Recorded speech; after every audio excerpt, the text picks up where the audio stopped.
How does a father get visitation with his child?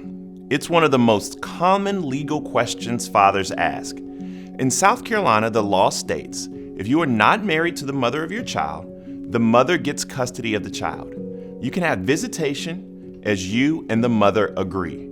If you cannot reach an agreement, you will need to file for visitation with the family court. To request visitation through the court, complete the forms which can be found at scvisitation.com. This website was developed by the SC Center for Fathers and Families and has step-by-step instructions on filing for visitation. After completing all paperwork, file the forms with the family court in the county where the child lives. Include the filing fee, which is $150. You can request the fee be waived by filing form number SCCA 405F. This information is covered in video 9 on the Visitation website.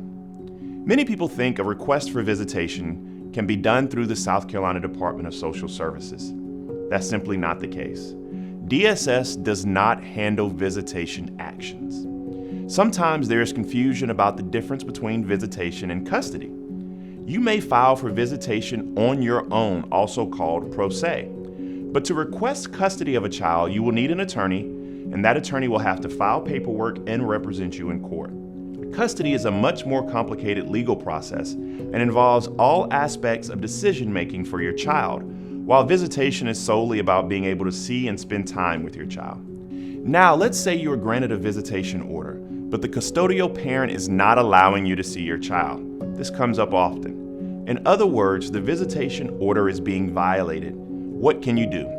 If the custodial parent is not allowing you to see your child, you can file an affidavit, which is a sworn statement, through the clerk of court and request a hearing. The form is SCCA 471, Affidavit for Citation for Contempt of Court, visitation for use by non-custodial parent. You must attach a copy of the family court order being violated to the affidavit. Remember, all of this information can be found online at scvisitation.com.